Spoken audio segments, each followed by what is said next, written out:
প্রথম কথা হচ্ছে হিয়ারিং এড হচ্ছে একটা অ্যাপ্লায়েন্স। আমরা তো কখনোই চাইবো না কারোর হিয়ারিং এড ব্যবহার করতে হোক। হিয়ারিং এড কিন্তু কোনো চিকিৎসা নয়। কোনো মানুষের পা কাটা গেলে তিনি স্ক্র্যাচ নিয়ে হাঁটেন, কিন্তু তার হাঁটাটা তো নর্মাল হাঁটা নয়, ওটা হচ্ছে functional appliances.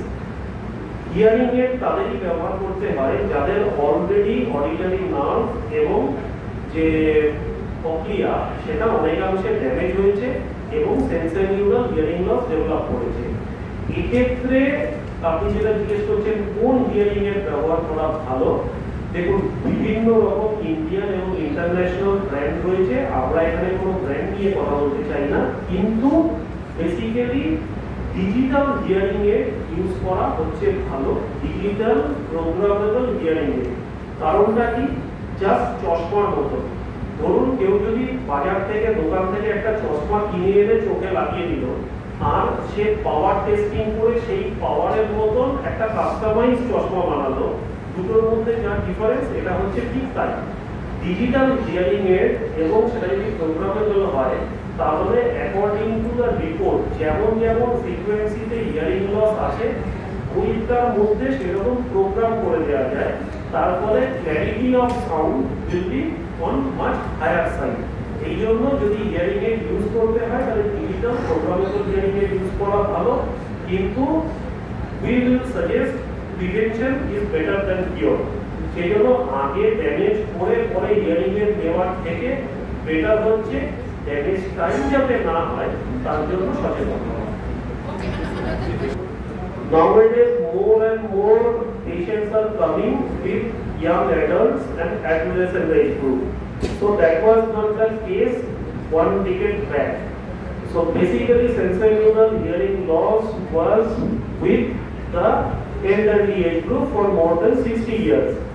Nowadays, as because lots of noise pollution, this is also part of noise pollution, we are getting more and more younger children and young adults.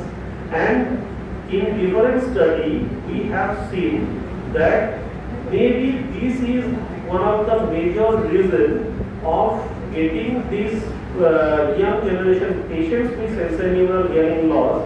Usually they used to come in the initial stage with a complaint of heaviness in the ear, and after receiving some phone calls or after using this earpod for half an hour to 45 minutes, they are feeling hot in the ear. So usually they used to come with this complaint, and when we send them for the audiometry test, then only we can actually identify already they are having some sort of sensorineural hearing loss.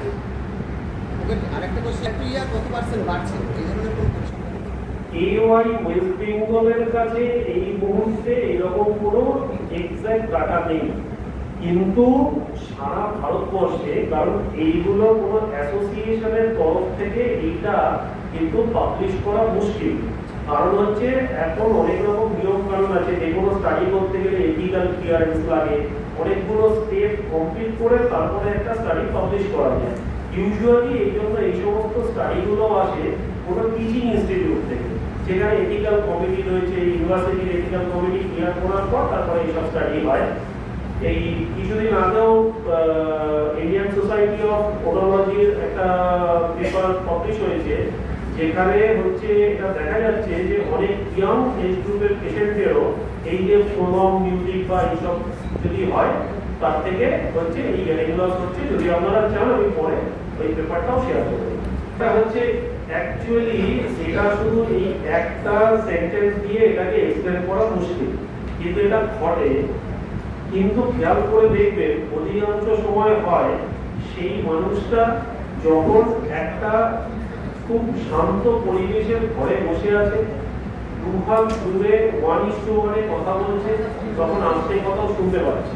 কিন্তু সেই মানুষই যখন রাস্তায় বেরিয়ে যাচ্ছে, বাইরে বেরিয়ে যাচ্ছে, চায়ের দোকানে যাচ্ছে, তখন হয়তো দেখা যাচ্ছে তাকে শোনাতে গেলে অনেক বেশি জোরে চিৎকার করতে হচ্ছে।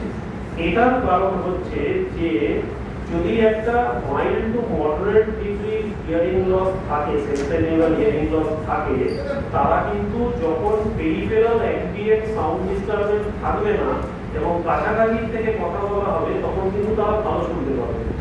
যখন তাকে ঘিরে আরো 10-15 জন আশেপাশে রয়েছে, তাদের তখন তারা কিন্তু বুঝতে পারবে না যে কানে কম শুনছে। তারা যেটা বলবে যে আমার ওয়ার্ড ড্রপ হচ্ছে বা সেন্টেন্স ড্রপ হচ্ছে, মানে পাশ থেকে কেউ একটা এতগুলো কথা বলে গেল, সে কিছু কথা শুনতে পেলো, কিছু কথা শুনতে পেলো না।